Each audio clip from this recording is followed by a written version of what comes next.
get you thinking. So I'm gonna laugh at myself, hopefully with you guys, and yeah, it's gonna be a ball. So what we're gonna be focusing on is kind of balancing and postural and center of gravity or center balance points for riding. So to get started, we're gonna do some pelvic rocks. So we're starting with some goofy stuff already. I'm gonna go sideways on. If you don't have an exercise ball, that's totally fine. Pull up a chair, preferably something pretty cushy, so maybe even on a couch, but something that you can kind of feel if you start pushing into one sits bone more than the other, and something that you can lift your legs up off of, because that's happening too. So I want you to sit just on the top of the ball in the center. Your legs can be out in front of you. I know traditionally when we're riding they'll be a little wider, but just to start, have them about hip distance apart, maybe a little wider.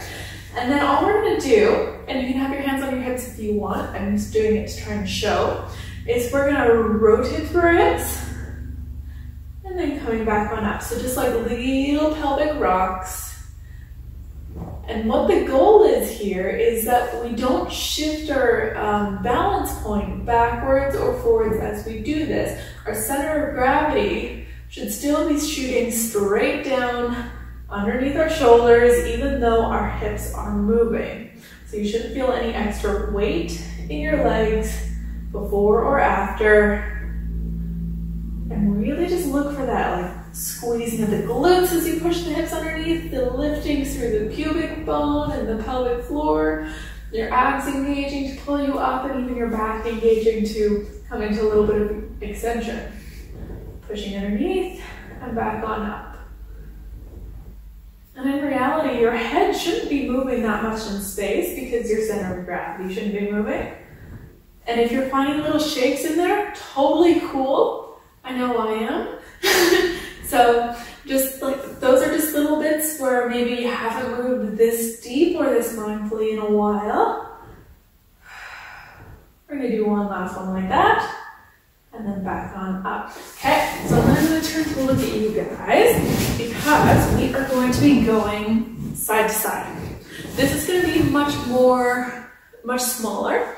So what we're going to be trying to do is, while trying to maintain that balance and that center of gravity, think about lifting up a hip and then placing it back down and then lifting up the other hip. So it should really almost feel like a squeezing of your glutes and squeezing of the side of your abs and then just releasing. It'll be small. The ball is really not moving much. I'm sure it probably looks like I'm not doing much at all. But we're just warming up those deeper muscles in your abs and your hips, and just thinking about that center of gravity, that center point. Because, you know, when we get on in the saddle, the last thing on our minds is going to be, okay, how are my hips doing? Can I move forward, backward, side to side, diagonally, all those things well, or what's feeling tight? No, when we get in the saddle, we just want to ride. So we're doing it here. And just like feeling it out. If you have had hip replacements or hip injuries, or even something going on in your abdominals or in your knees or even in your shoulders, you will feel it reflected in the hips, no matter where it is.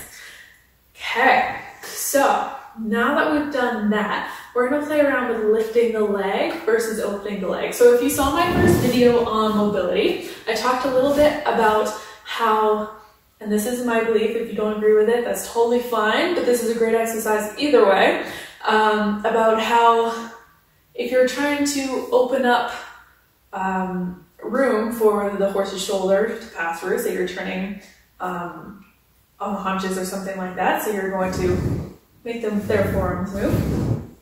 Instead of opening up your leg, which totally throws my entire body off balance, just lifting your leg to create room and lightness on that shoulder.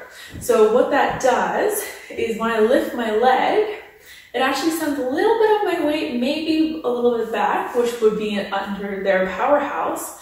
And naturally, this leg The inner thigh wants to engage to try and balance me. So you're naturally going to want to put this leg onto the shoulder to move the shoulder while just lifting this one leg up. Meanwhile, if you were to just open this leg up, in order to try and keep my balance, I have to actually physically tip my body away from the leg.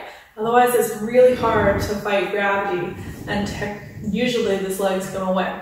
So again, difference, lifting up, it naturally engages this inner thigh. If it doesn't engage it for you, that's totally fine. You'll just have to manually turn it on that little bit. But out to the side, typically leaves the body sideways. And the other thing is just in case like that doesn't make sense as to why that's not great, if you use hay bags or have ever worn a backpack that's pretty heavy and you put it on one shoulder, you know how you naturally want to just like fall over to that side because all the weight's going that way? That's what you're basically doing to your horse by going like this. By just trying to lift the leg and sending all your weight across. You're basically either going to make them want to move to that side, which is not the goal, or you're going to do the thing that you do with your backpack or your hay bag, and you're going to tug it over your shoulder, and then you're going to stomp your way straight, or to the side that you're wanting to go on. But in reality, you're just bracing against pressure, which again is not the thing that we want in our horses. We want that nice, supple, free movement. So that's why I train this way. That's why I ride this way. If it doesn't work for you, or if you've got other things that work better, go for it. I'd love to hear about them. This is just my opinion, and these are the exercises. So anyways, moving on. We're just going to do a couple of those leg lifts. So lifting up, placing down, and lifting up and placing down. And as you can see, I've got one leg that's much happier to lift up while maintaining balance, and that's my left leg. This one I could hold here all day, while my right one is a little on the wobbly side. And that's just because I've had some injuries to that hip flexor, you know, life. Tends to be my tighter leg, all those sorts of things. Everyone's got one. Nice. And then after we do that last one there, then we're going to do some sitting twists. So just like last time, or in that last video, trying to keep those knees square and those hips nice and square, all we're going to do is twist through our spine and then coming on back. So you can bring the hands behind your head if you want to, or maybe across the shoulder, or even out to the sides, whatever feels right for you. And coming back and twisting and coming back. And just kind of notice, where's the point where you twist so far that maybe your balance starts shifting, or there's a wobble on the ball. I'm going to do that last one like that and coming on back. So then we are going to combine the twisting with the leg lifting. So traditionally, if we were going to lift our right leg up to open up that shoulder, we're going to be turning towards the right side. So we'd want to twist our bodies to that right side too. So when you're ready, you're going to lift up, say, your right leg, twist to your right side, and just try to maintain that balance. Coming back, placing the leg down. Lifting the left leg up, twist to the left, and then returning. And just kind of notice, maybe you send all that weight into that other leg, which ideally it's going to stay right beneath you. You're trying to be fairly light on those legs, but just practice. To be honest, I've been practicing these every day for probably the past week, just for a few minutes, and still wobbly, but it's much better than when I started. Embarrassingly enough, I was very wobbly. I was like, I can't film this video yet. And then coming back, and last one, twisting and coming back. Awesome. Okay. So we're gonna add on to that a little bit. We're gonna bring our legs a little more to the outside. Biggest challenge for these, try to bring your feet off of the mat. So you've got like nothing here, you're just sitting on the ball or your chair or whatever, and you're trying to stay balanced, which, as you can see, is already hard, especially because I like to talk with my hands.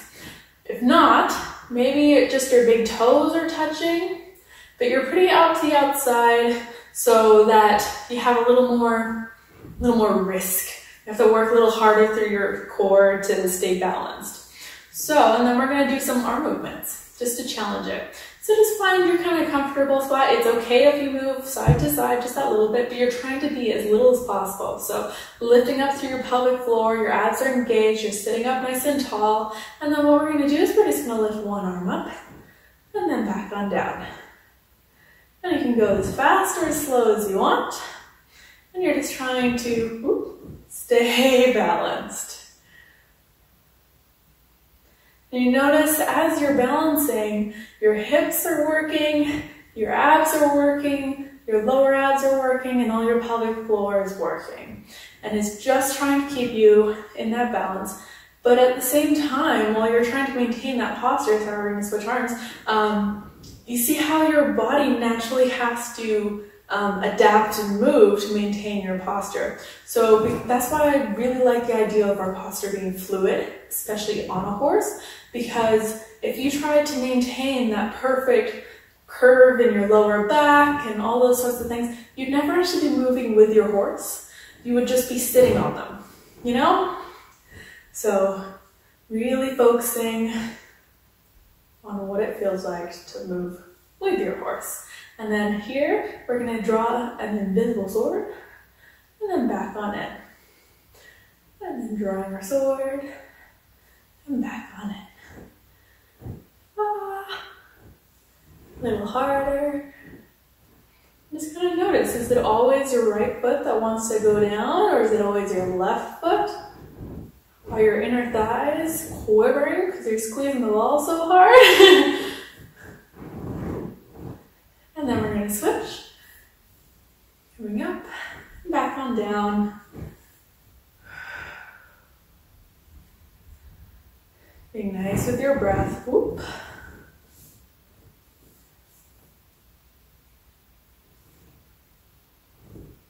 Awesome. Last one there. Nice. And then just to kind of shake it all out, stay up if you can. Big arm circle. Woo.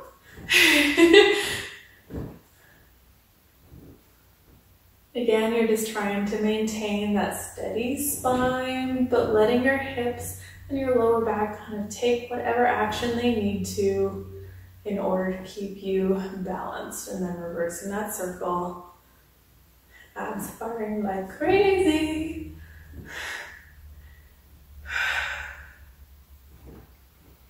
And last circle here. Nice. Okay, so we're gonna get off of our horse. My horse is a little deflated, looks a little fat right now. So we are going to roll down until that ball is kind of underneath our back, but not quite supporting our head, and we're gonna do a couple head floats here. So keep your glutes squeezed. You're not just chillaxing on the ball, you're lifted up, and we're just gonna curl our head and chest up, and then back on down, just working on those abs, curling up, and back on down. Again, if you're doing this on a chair or a couch, just make sure that you've got enough stability there that you're not gonna move away or fall off. You're gonna do this last one here, and back on down. Cool, and then we're gonna add in a little twist to that. So we're gonna come up to the top, we're gonna twist to the left, and we're going down the left, and then back up the left, and down.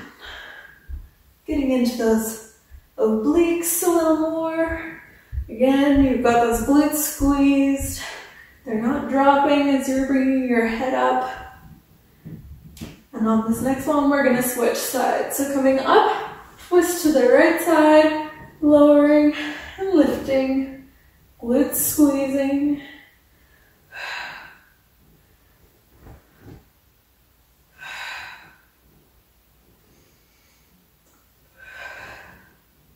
And the last one there. Nice. So then we are going to do just a couple shoulder bridges. So we're going to lay down on the floor, on the mat, and we're going to bring our legs up onto the ball. The further down your legs the ball is, the harder it's going to be. So say I have the ball just underneath my ankles, a little harder than if I had it underneath all of my calves. So find something that feels good to you. Whew, it's cold. And so we're going to have our arms down. Really open up in your chest, rolling the shoulder blades back, and you're going to press down through your legs, through your triceps, lifting up, and then squeezing as you come back on down. And again, notice as the ball wants to wiggle side to side. It's totally cool.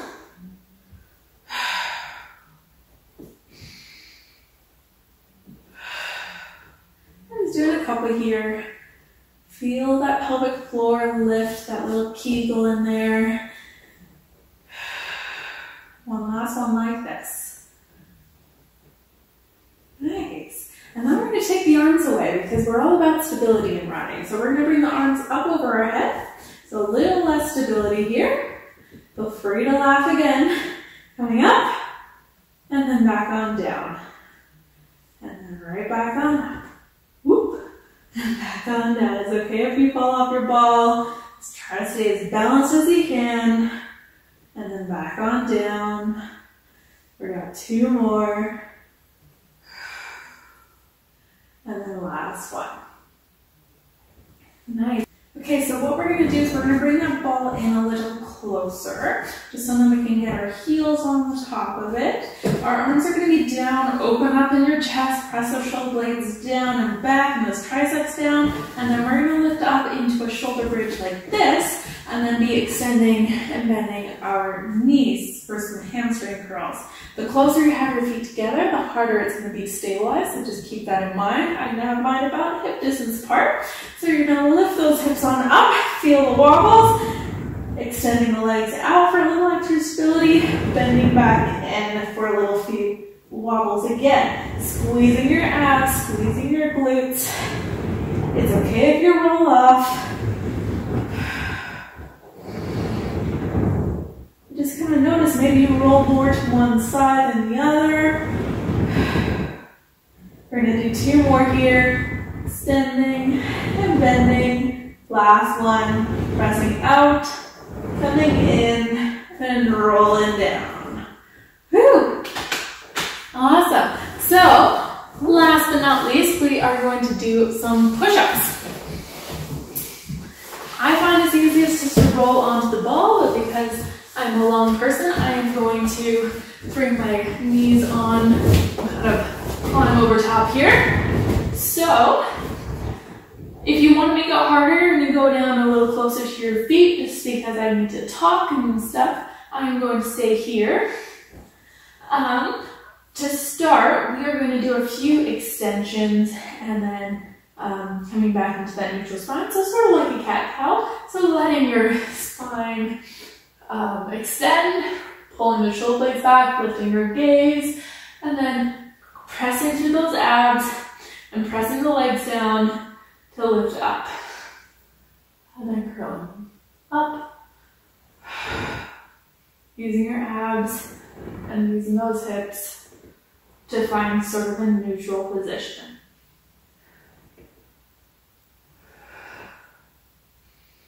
Nice. And then we're going to find that neutral position. So abs are nice and engaged, and then we're going to do just 5 push-ups to finish it off. So bending down, exhale, pressing up. And again, just notice, maybe you like to wobble to one side. Maybe you'll feel one arm pressing a little harder than the other. But just maintain that squeeze of your abs. And once you've done your 5th one, you're going to come up, you can carefully walk yourself back and off of the ball. Fantastic. So I hope you guys had a great time. I'm just going to make sure my ball doesn't go and squish my plant. I had so much fun really getting to work on that balance and that stability through our balance point as if we were riding. I think it's so incredibly important that we do focus on this as riders, because we owe it to our horses to be as out of their way and to work as much of as a teammate as possible, because you know what, they are so forgiving for all of the shit that we cause them. All of the we've done. And, you know, they forgive us time and time again, and it's our turn to give back to them through getting out of their way and becoming a partner, not someone who just sits on their back for their own enjoyment. So let's keep working on this, and let's keep working on our balance and our side of the bargain so that our horses can do their best job and live their best lives too. Happy trails!